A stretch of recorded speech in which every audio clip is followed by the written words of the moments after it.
So directly starting with the question 21 now, जो कि आपका फिजिक्स का है। प्रीवियस पार्ट अगर आपने अभी तक नहीं देखा तो वो आप जरूर चेक कर लेना। प्रीवियस पार्ट में हमने टोटल 20 क्वेश्चंस करते हैं। इस वीडियो में वी विल ट्राई या तो 30 क्वेश्चंस पूरी कर लें और या फिर 15 क्वेश्चंस अभी कर लेंगे टिल 35 और बाकी 36 टू 50 वो हम अगली वीडियो में कर लेंगे। फर्स्ट वीडियो जरूर देख लेना बिकॉज उसमें मैंने आपको पूरा सिलेबस भी शो किया, प्लस जो भी आपके क्वेश्चन रहे हैं सीरीज आपको मेंटेन करनी चाहिए तो आप उस हिसाब से भी देख सकते हो। So let's start the video now. Question number 21 for the physics of VIT triple E. And जो क्वेश्चन 21 जो है वो आपका टॉपिक में से है laws of motion and work, energy and power. So इसमें जो फर्स्ट क्वेश्चन है that is a car is moving at a constant speed on a flat road, जो वर्क डन है by the frictional force is. सो अब जो work done होगा frictional force के हिसाब से वो क्या होगा, जीरो होगा, बिकॉज जो कार जो है वो मूव कर रही है एट अ कांस्टेंट स्पीड। सो जो नेट फोर्स होगा on the car is zero. Net force वो होता है जो जनरली जो है धीरे धीरे करके अगर आप स्पीड को बढ़ाते रहोगे तो वो आपका काउंट होता है, बट वो काउंट नहीं होता है कि अगर आप 30 किलोमीटर की स्पीड से आपने पूरा डिस्टेंस कवर किया है तो वो आपका काउंट नहीं होगा, वो आपकी कांस्टेंट है तो वो आपका जीरो ही मेंटेन किया जाएगा, ये वो ही माना जाएगा। नेक्स्ट ये is the properties of matter. So एक वायर जो है जिसकी like is test to increase its length by 1%। So increase in volume कितना होगा। सो ये बात याद रखना, अगर इंक्रीज हो रहा है लेंथ में 1% में तो इंक्रीज इन वॉल्यूम होगा 2%, उसका डबल। नेक्स्ट ये इज, इसकी आप पूरी एक्सप्लेनेशन भी पढ़ सकते हो। नेक्स्ट ये इज इलेक्ट्रोस्टैटिक का क्वेश्चन है नाउ, और बिकॉज ये फॉर्मूला क्वेश्चन है तो ये आप खुद रीड कर सकते हो पूरा। मैंने आपको बोला भी था कि फॉर्मूलाज क्वेश्चन आपको मैं शो कर दूंगी विद द एक्सप्लेनेशन, तो आप खुद रीड कर सकते हो। नेक्स्ट क्वेश्चन अब हमारे पास है now question number 24 current electricity. So ये क्वेश्चन आपका जो इक्विवेलेंट रेजिस्टेंस है between the 2 points of a network of resistors in independent of, मतलब ये इस इंडिपेंडेंट ऑफ किस चीज़ से इंडिपेंडेंट होता है, चार ऑप्शन है और इसका जो करेक्ट आंसर है that is the voltage employed. So जो इक्विवेलेंट रेजिस्टेंस है ऑफ अ नेटवर्क, ये एक प्रॉपर्टी है जो कि डिपेंड करती है on the configuration of resistors, but it is independent of the applied voltage. Next is magnetic effects of electric current.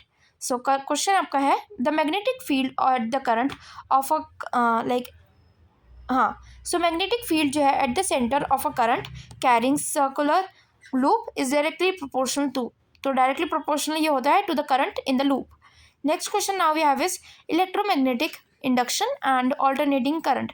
So in a transformer जो ratio होता है of the number of turns in the primary and secondary coils is equal to, तो किससे वो equal होगा, that is the ratio of the voltages. Next we have is optics में इन a convex lens जो image form होती है is real if the object is placed at the focus at twice of the focal length. ये तो आपको जरूर पता होना चाहिए बिकॉज आपने स्कूल टाइम में भी पढ़ा होगा focal length, convex lens, concave lines के बारे में। सो इसका करेक्ट आंसर है at twice of the focal length. So जब भी अगर ऑब्जेक्ट को जो है twice of the focal length में प्लेस किया जाएगा, इमेज जो है वो फॉर्म होती है real, inverted and of the same size. Next we have is dual nature and like dual nature of radiation and atomic physics. So इसमें जो क्वेश्चन है that is the d Broglie wavelength of particle depends on, किसके साथ ही depend करती है generally, that is both the mass and the velocity. Next question है nuclear physics में से। सो जो मास डिफेक्ट है of a nucleus is the difference between, so difference होता है between the mass of the nucleus and the sum of the masses of its protons and neutrons. Next question we have is semiconductor का devices and their applications. So in a zener diode the zener breakdown occurs when the reverse bias voltage exceeds, so that is the zener voltage. so in a zener voltage जो zener diode है जो breakdown होता है वो occurs का like वो होता है generally when the reverse bias voltage ये exceed करती है the zener voltage को and leading to the sharp increase in current. Next question है नाउ लॉस ऑफ मोशन में से and work, energy and power में से, दैट इज अगर जो force act on an object at an angle of to the direction of motion, जो work done है वो क्या होगा। So work done is the function of the angle and the distance. Next question now we have is properties of matter में से। So the bulk of like the bulk modulus of a material is defined as the ratio of. So next question is of your the bulk properties of matter में से। So जो bulk modulus है of a material is defined as the ratio of, चार option है और correct answer इसका आपका है change in pressure to the relative change in the volume. So like जो बल्क मॉड्यूल्स है वो डिफाइन करता है as the ratio of the change in pressure to the relative change in the volume. Next you have is electrostatics. So जो जो electric potential है due to the dipole at a point along its axial line is, so आपके पास पूरे formula का answer है, सो आप इसको चेकआउट कर सकते हो।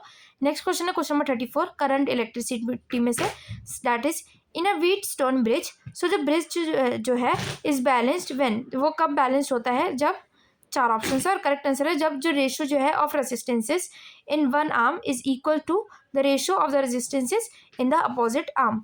And question number 35 now, that is the last question for this video, that is not the last question, we will see कि हम सारे ही कर ले इसमें। Magnetic effects of electric current. So इसका आपका क्वेश्चन है आपका, जो फोर्स जो है experienced by a current carrying conductor in a magnetic field is maximum when. तो कब सबसे ज़्यादा मैक्सिमम होता है, चार ऑप्शन है और करेक्ट आंसर आपका the angle between the magnetic field and the current is 90 degree. Next question पे आ जाते हैं हम। So question number 36 now, that is electromagnetic induction and alternating current. So first question इसमें आपका है, जो self inductance of a solenoid depends on. So किस पे डिपेंड करता है वो। सो चार ऑप्शन है इसके एंड इसका जो करेक्ट आंसर है that is all of the above, that is the length of the solenoid and the number of turns and the area of the cross section. Next question we have is optics में से, जो phenomena है responsible for the blue colour of the sky is. So ये तो सभी को पता होना चाहिए और ये आपको बहुत इजी भी क्वेश्चन है कि जो रेनबो का या जो स्काई का, मेजरली स्काई का जो कलर होता है ब्लू, वो किस पर्टिकुलर फिनोमिना की वजह से होता है, दैट इज स्कैटरिंग। जब भी हमारी जो लाइट्स है, जनरली जो हमारी रेनबो की लाइट्स होती है सारी, वो जब वो एक तरफ स्कैटर करती है तो वो एक ब्लू लाइट फॉर्मेशन करती है, that is generally given to the sky. Next we have is question number 38 now, that is dual nature of radiation and atomic physics. So इसमें आपका क्वेश्चन है, जो फोटो इलेक्ट्रिक करंट है is directly proportional to. तो किससे directly proportional है, चार option है और करेक्ट आंसर इसका आपका है the intensity of the incident light. Next question we have is now of nuclear physics. So जो प्रोसेस है in which a nucleus splits into two or more smaller nuclear is called. तो उसको क्या कहा जाता है, that is fission. Next question हमारा है क्वेश्चन नंबर 40 में से, दैट इज जो सेमीकंडक्टर डिवाइसेज है एंड देयर एप्लीकेशंस। सो इसमें हमारा क्वेश्चन है, इन एन एनपीएन ट्रांजिस्टर जो मेजॉरिटी ऑफ चार्ज है कैरी करता है in the emitter are, so that carries electrons. Next question भी have is question number 41 now and ये लास्ट के 10 क्वेश्चन ही रह गए हमारे। सो ये है हमारा majorly laws of motion, work, energy and power में से। एंड बिकॉज ये आपको वैसे तो एक नॉर्मल क्वेश्चन है और इजी भी है, इसको हम कर सकते हैं, फार्मूला बेस्ड क्वेश्चन है। दैट इज एक कार जो कि एक्सेलरेट करती है eight 2 metre per second square, अगर वो स्टार्ट करती है from the rest, what will be the its speed after 5 seconds. 5 seconds के बाद, क्योंकि वह एक्सेलरेट कर रही है, ये बात याद रखना।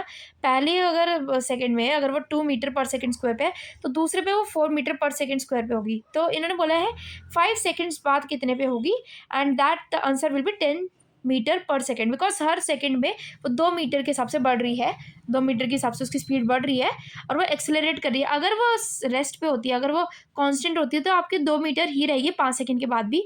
बट अगर अब वो 5 सेकेंड के बाद है और वो एक्सेलरेट कर रही है, तो पहले में 2 होगी, दूसरे पे 4 होगी, तीसरे पे 6, चौथे पे 8 और पाँचवें पे 10 मीटर पर सेकेंड की स्पीड पर होगी। एंड सेम विद अगर आपकी 5 की जगह 10 सेकेंड्स बाद पूछा जाता तो 20 मीटर पर सेकेंड होता। नेक्स्ट अब हमारा क्वेश्चन है नाउ प्रॉपर्टीज ऑफ मैटर में से। सो जो पॉइजन्स रेशो है of a material is defined as the ratio of, and that is the lateral strain to the longitudinal strain. Next question है electrostatics में से। सो जो electrostatic potential है, energy है of a system of charges is positive when. So चार option है, correct answer इसका है all charges are the of the same sign. Next question we have is current electricity में से, if the resistance of a conductor is doubled what happens to the current. अगर resistance जो है conductor का वो double कर दिया जाता है, सो करंट को क्या होगा, सो करंट जो है वो अपने आप को हाफ कर लेता है।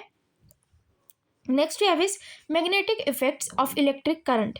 सो जो मैग्नेटिक फील्ड है due to the current carrying wire follows, कौन सा लॉ को वो फॉलो करती है, that is Ampere's law. Ampere's law जो है वो एक रिलेशनशिप देता है between the magnetic field and the current carrying wire. Next you have is electromagnetic induction and the alternating current.